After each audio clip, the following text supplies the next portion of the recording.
Okay, done. So our lesson number 9 is heritage management म्हणजेच ऐतिहासिक ठेव्यांचे जतन. Okay, the heritage our country has, how we are going to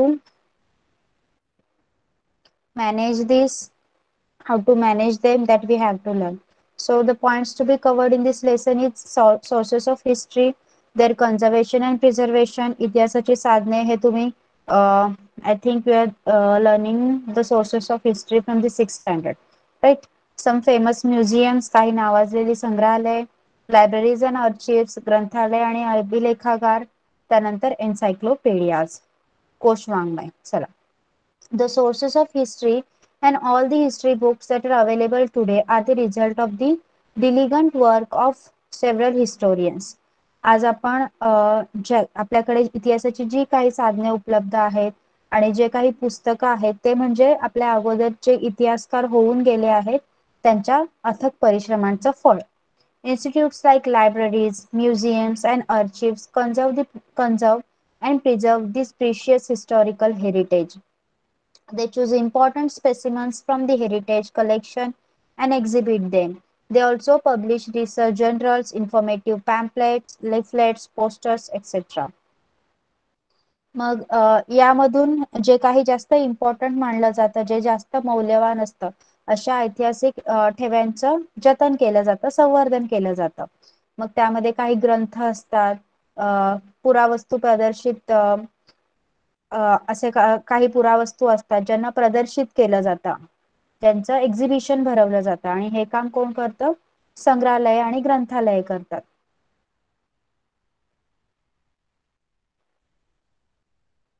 The documents and artifacts which are not exhibited but historically very important are stored in the museum and archives after completing necessary treatment for their conservation and preservation.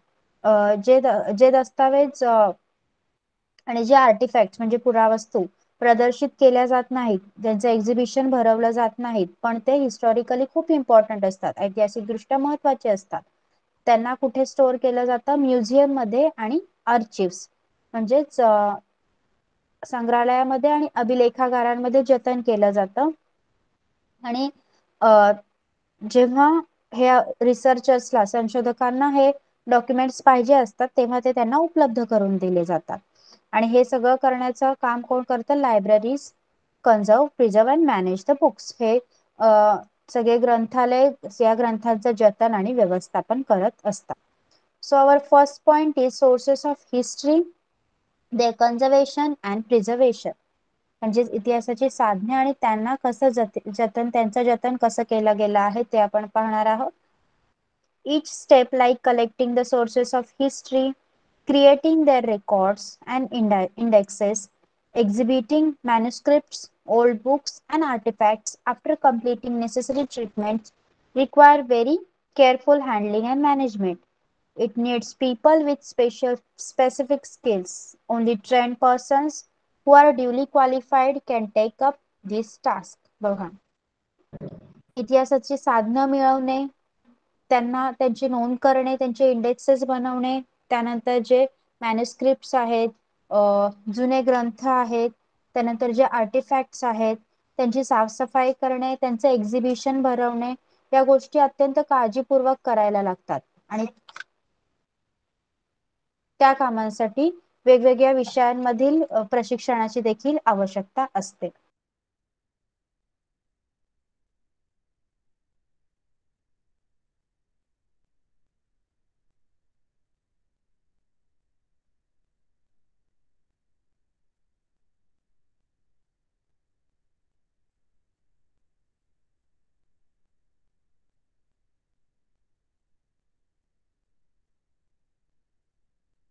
So first is oral sources of history.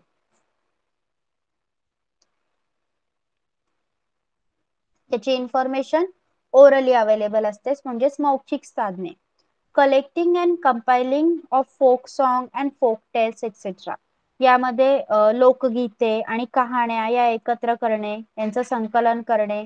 Classifying, analysing and interpreting the compiled material. जे एकत्रित केलं गेलेलं आहे त्या साहित्याचं classification करणे, विश्लेषण करणे आणि त्यांचा अर्थ लावणे. Publishing the results of respective research, आणि हे रिसर्च जे झालं आहे त्याला प्रकाशित करणे, पब्लिश करणे. नेसेसरी ट्रेनिंग, यासाठी नेसेसरी ट्रेनिंग काय असते, कोणतं प्रशिक्षण घ्यावं लागतं, सोशियोलॉजी अँड अँथ्रोपॉलॉजी, समाजशास्त्र, त्यानंतर सोशल सायकोलॉजी, सामाजिक मानवशास्त्र, मिथॉलॉजी अँड लिंग्विस्टिक्स, मिथके आणि भाषाशास्त्र, library science and information technology, ग्रंथालय व्यवस्थापन आणि माहिती तंत्रज्ञान. History and historical research method, इतिहास आणि इतिहासाची रिलेटेड संशोधन पद्धती. Writing of research paper, research reports and article, संशोधन करणे आणि ते संशोधन पर लेखन करणे, हे सगळं यावं लागतं. Okay, understood about the oral sources of history, how they are collected and what are the requirements for that, who can collect them. Have you understood clearly? Any doubts you can ask over here.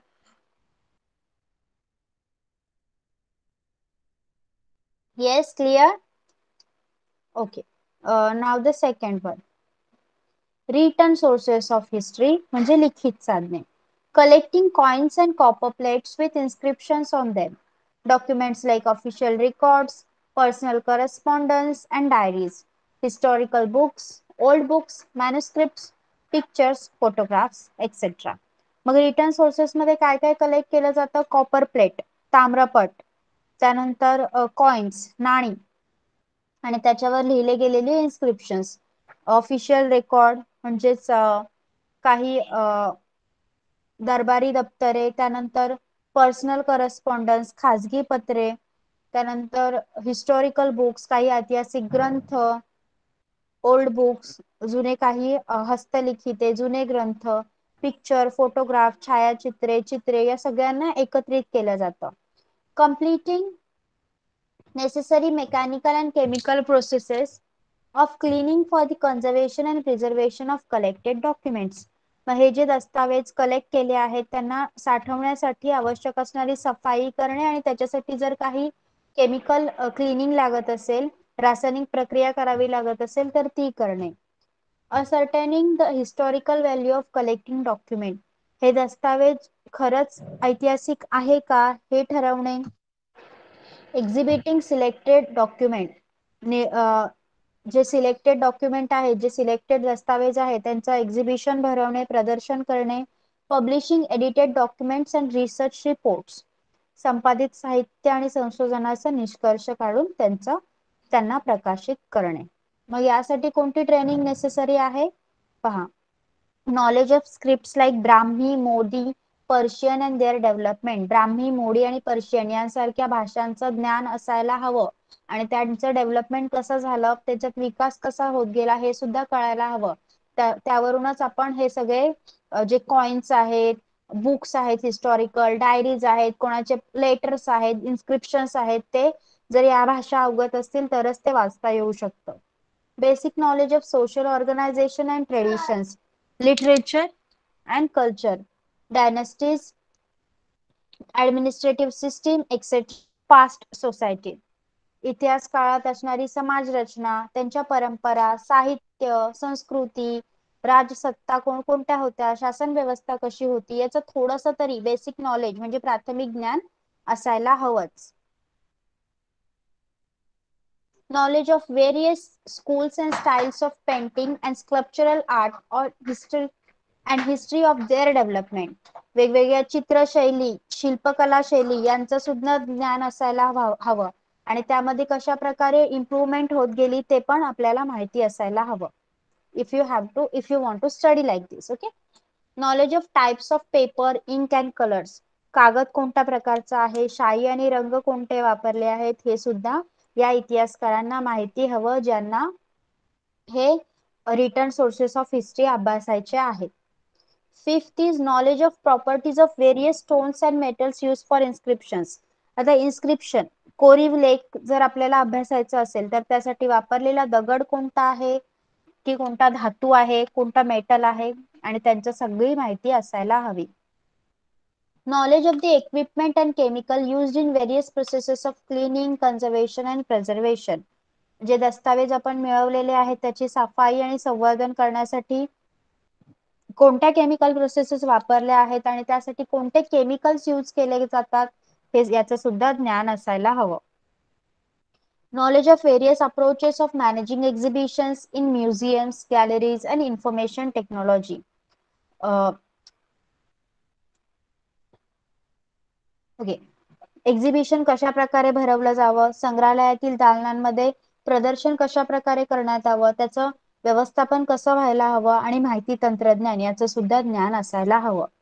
Writing research reports and article, संशोधन paper लिहिता आले पाहिजेत आणि article सुद्धा लिहिता आले पाहिजेत. This was all about the written sources of history, and the person who want to study that should have something knowledge about that we have learned. Okay, have you understood the second point, that is the written sources of history?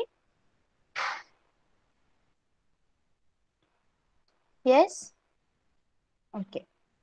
Okay, now our 9.1 contains the one more, that is material sources of history.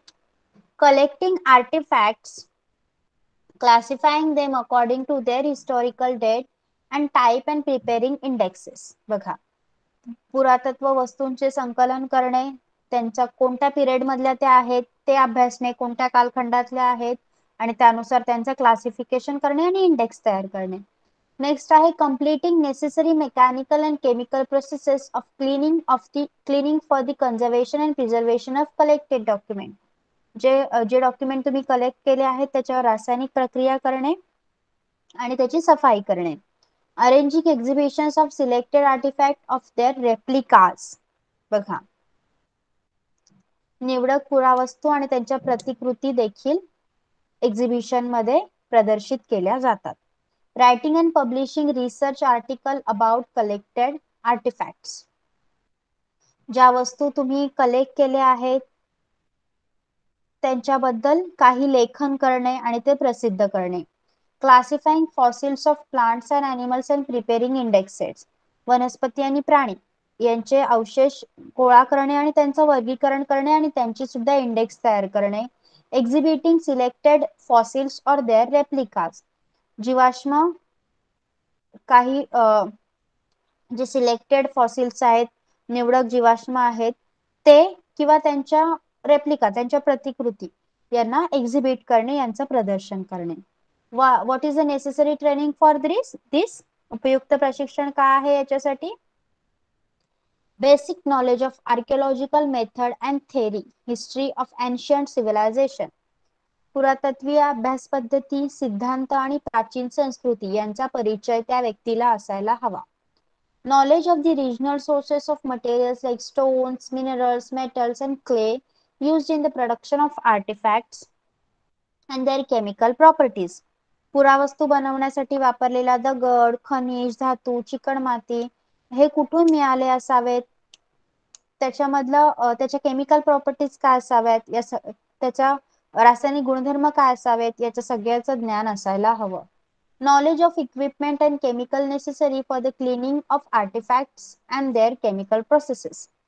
पुरावस्तूंची सफाई आणि इतर रासायनिक प्रक्रियासाठी लागणारे equipment, उपकरणे आणि त्या केमिकल्सची माहिती असणं गरजेचं आहे. Knowledge of various schools and styles of arts and their development. वेगवेगळ्या कला शैली आणि त्याचा विकास कसा होत गेला आहे हे सुद्धा माहिती असायला हवं. Knowledge and skills of making replicas, that is models of artifacts and fossils. पुरातत्व वस्तू ज्या मिळालेल्या आहेत आणि जे जीवाश्म मिळाले आहेत त्याचं प्रतिकृती, त्याच्या रेप्लिका सुद्धा बनवता यायला पाहिजेत, त्याचं सुद्धा ज्ञान असायला हवं. कारण जर ओरिजिनल वस्तूच ठेवली तर तिला हानी पोचण्याची खूप शक्यता असते, म्हणून मोस्ट ऑफ द ठिकाणी रेप्लिका ठेवलं जातं दाखवण्यासाठी. Knowledge of various approaches of managing exhibitions in museums, galleries and information technology. संग्रहालयाच्या दालनामध्ये प्रदर्शन करण्यासाठी व्यवस्थापन कशा प्रकारे असावं त्याचं ज्ञान असायला हवं आणि माहिती तंत्रज्ञानात ज्ञान सुद्धा असायला हवं. Writing research report and article.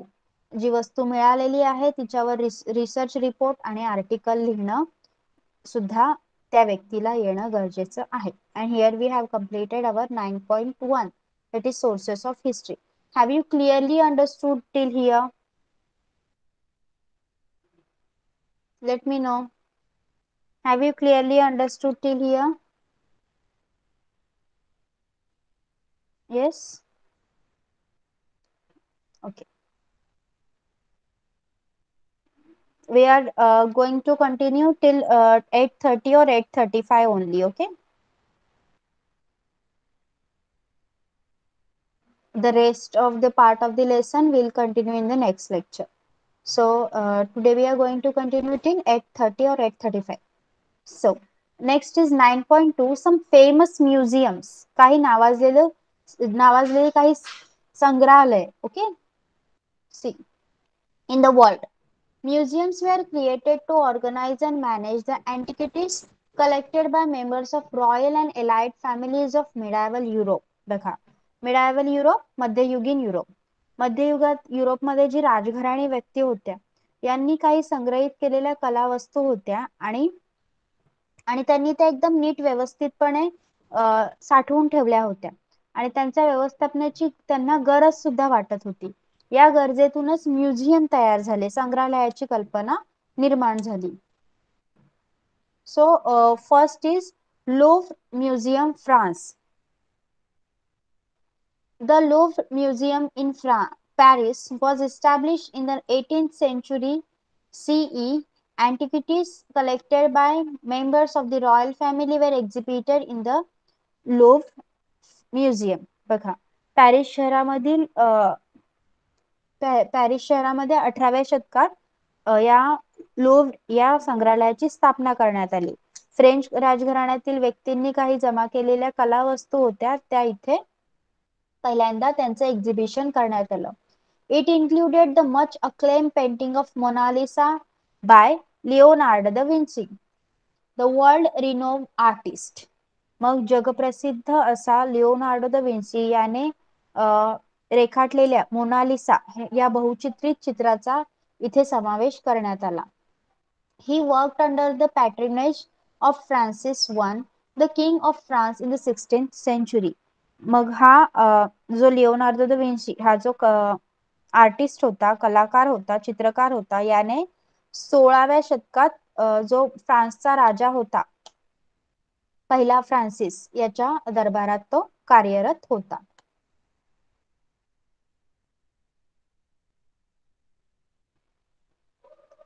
The collection in Louvre Museum increased to a great extent because of the antiquities brought back by Napoleon Bonaparte from his conquest. Presently, the museum contains more than 3,80,000 artifacts.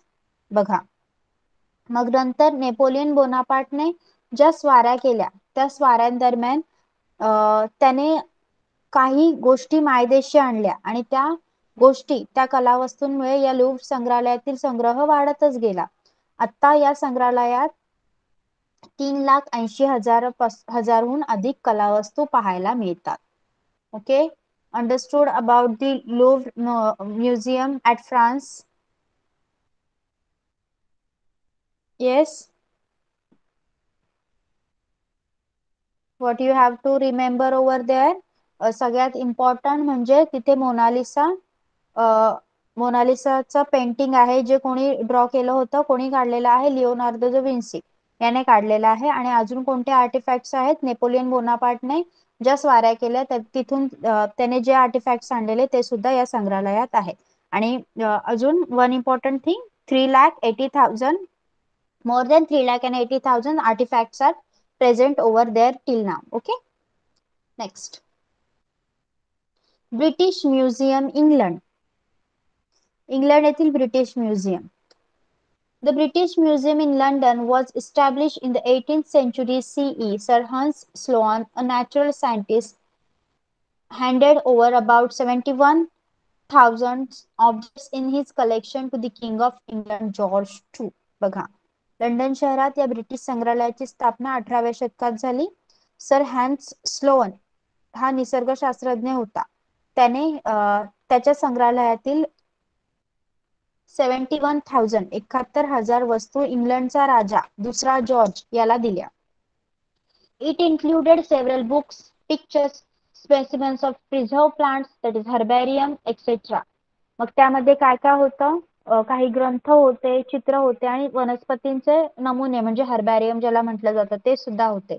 Later the collection was expanded by addition of various art objects and ancient artifacts collected by the British people from British colonies. त्यानंतर त्यामध्ये अजून काही गोष्टींचा समावेश झाला. इंग्रजांनी वेगवेगळ्या वसाहतीमधून त्यांच्या मायदेशी नेलेल्या जे आर्टिफॅक्ट्स होते, प्राचीन अवशेष, यामुळे सुद्धा तेथील संख्या वाढत गेली. तेथील म्युझियम मधल्या कलेक्शनची गोष्टींची संख्या वाढत गेली. Presently the museum collection comprises about 80 lakh object. आता सध्या 80 लाख वस्तू त्या संग्रहालयात पाहायला मिळतात. Okay, this is the British Museum which is present in England. Have you understood till here?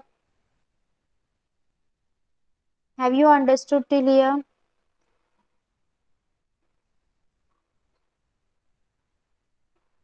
Okay, so let us complete these museums. I think 2 or 3 are more.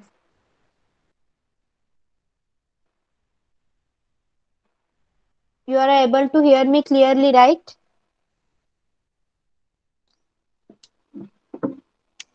Yes, my voice is breaking in between, or it is clear? Okay. So next is the National Museum of Natural History, United States of America. See, National Museum of Natural History, where it is situated in United States of America. This Museum of Natural History, managed by the Smithsonian Institution, was established in 1846 CE. It houses more than 12 crore specimens of fossils and remains of plants and animals, minerals, rocks, human fossils and artifacts. You can see how huge it is. बघा, हे आहे अमेरिकेमधील Smithsonian institution या संस्थेच्या व्यवस्थापनाखाली असलेलं एक natural हिस्ट्रीचा एक म्युझियम. ओके, नैसर्गिक इतिहासाचा एक संग्रहालय आहे, ज्याची सुरुवात कधी झाली आहे? 1846 CE मध्ये. इथे वेगवेगळे प्लांट्स, ॲनिमल्स यांचे अवशेष, त्यानंतर फॉसिल फ्युएल्स, स्टोन्स आणि ह्युमन्सचे देखील काही अवशेष पाहायला मिळतात. ह्युमन फॅसिल्स आणि त्यांनी बनवलेले काही आर्टिफॅक्ट्स हे देखील इथे पाहायला मिळतात. Almost about 12 crores specimens are present over here. See how huge it is looking.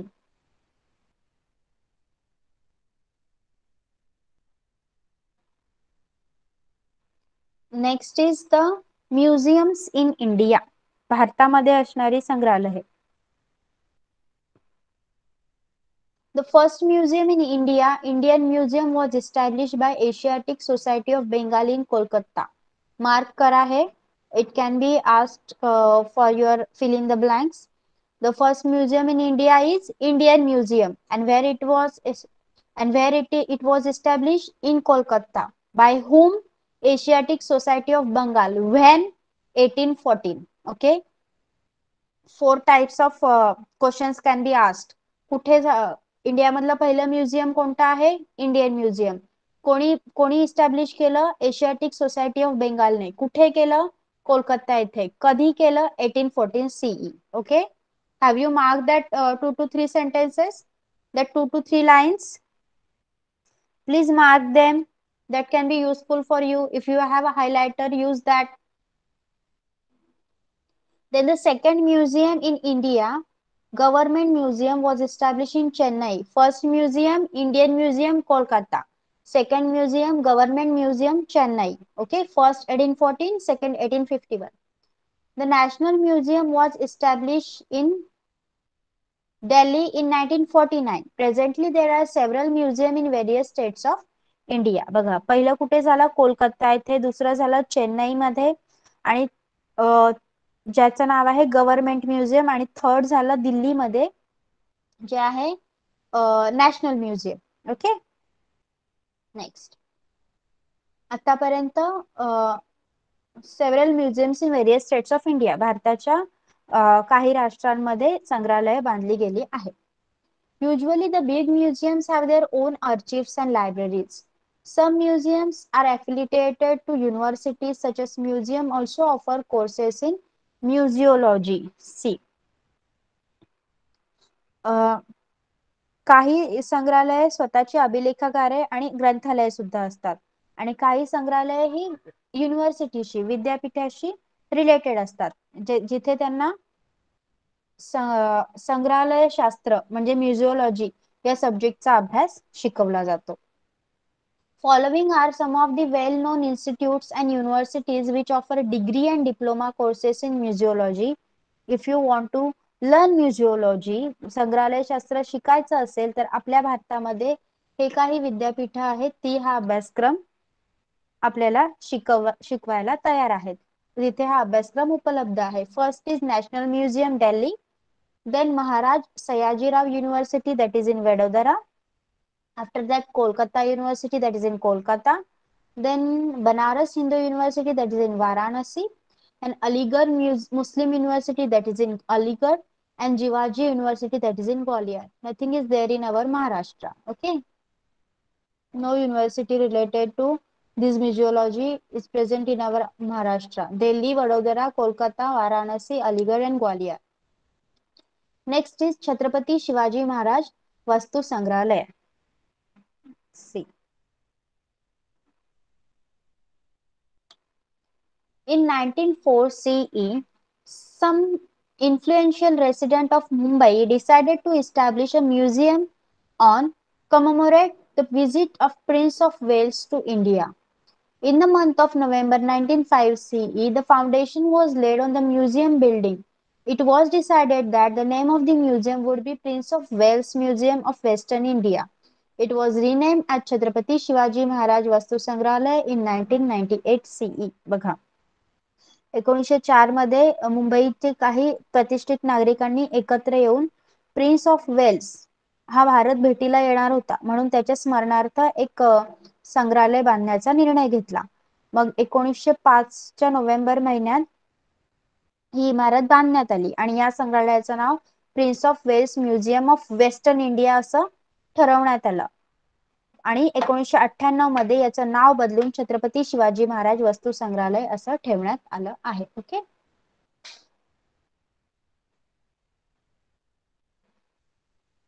you can see the picture over here. The building of museum is built in Indo-Gothic style. It has been given the status of Grade 1 heritage building in Mumbai. The museum houses about 50,000 antiquities divided into three categories: arts, archaeology and natural history.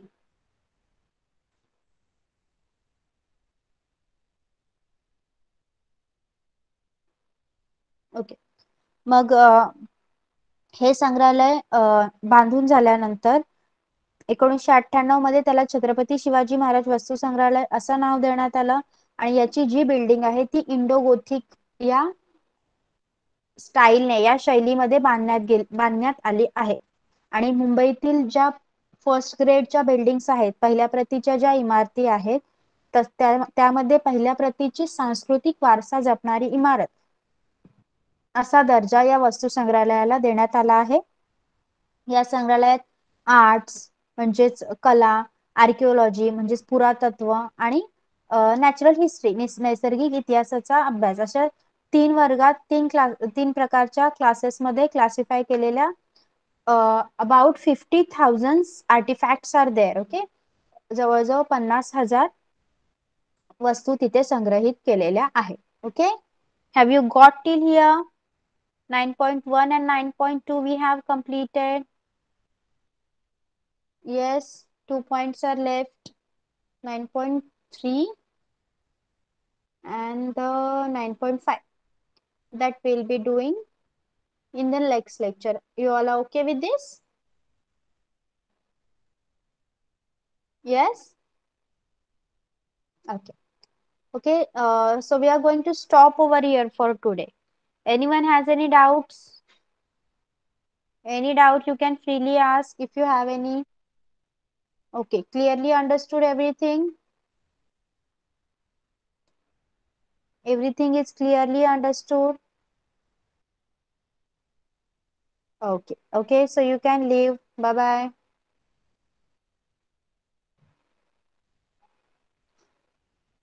Bye bye. Welcome. Bye.